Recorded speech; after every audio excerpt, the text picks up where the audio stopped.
He was the world's most wanted terrorist, and the world's most powerful country claims that it neutralized him.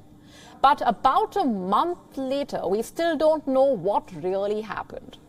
I'm talking about the Al-Qaeda chief, Ayman Al-Zawahiri.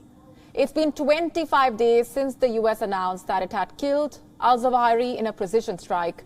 But now the Taliban say that they have not found the body of al-Zawahiri. The new rulers of Afghanistan saying that they are continuing the investigation. Clearly, with the US not releasing any material evidence to back the claim, the mystery is deepening.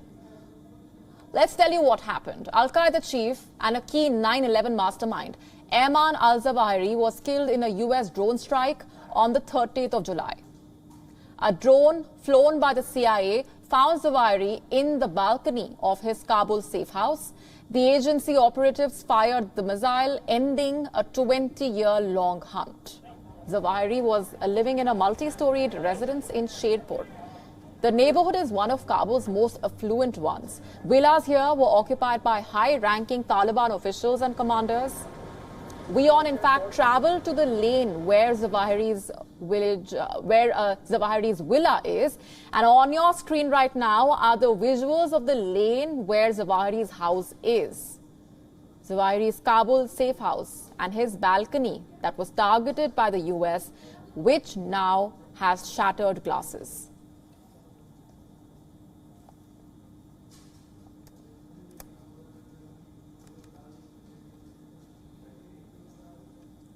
The Taliban saying there is no trace of Zawahiri's killing and that a probe is underway to verify the veracity of the claims being made by America. So far, the Taliban have not officially confirmed Zawahiri's death. And now, perhaps, it's up to the Americans to come out with some evidence to end the mystery over Zawahiri's death.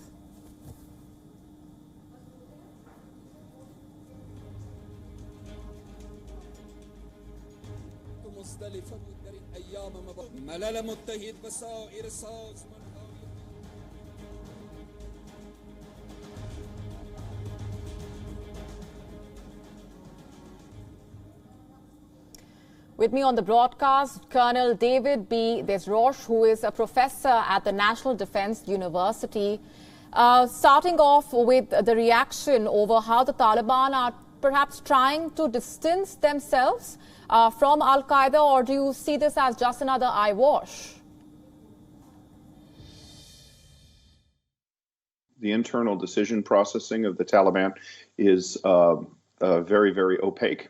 And it's quite likely that there are factions within the Taliban who want to support al-Qaeda and factions who don't.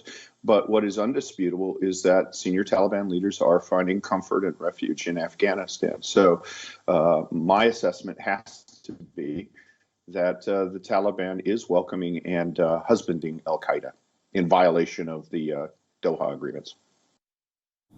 Why do you think the Taliban continue to be in a state of denial about al-Zawahiri's presence or about his remains? There was another attack on Taliban leadership in Helmand province recently.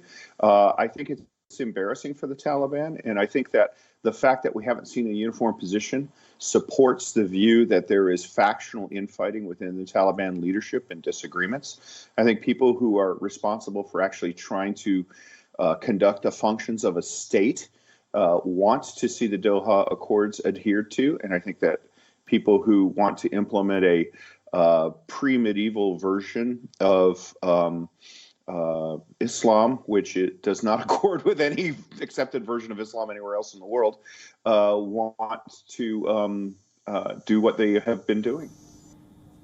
Is this strategy not counterproductive, according to you, to the relationship that the Taliban have with the Al-Qaeda? American strategy, I think, is I don't think we have a strategy for Afghanistan, firstly. I think that we are reacting to events.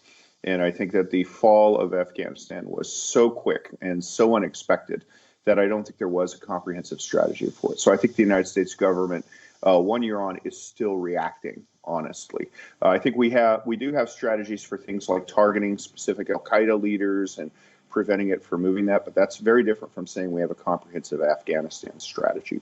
I think that in the absence of an Afghanistan strategy, in the absence of clarity about the nature of the Afghan goal, I think it's best for the United States to try to protect its own interests, which is not allowing al-Qaeda to reestablish itself, and then to secondarily to kind of show the Afghan leadership the perils and the dangers of continuing to work with al-Qaeda, while at the same time offering some sort of hope if they actually behave as a responsible nation. We're leaving it there for the moment. Thanks very much for joining us here on the broadcast and sharing those perspectives. WION now available in your country. Download the app now. Get all the news on the move.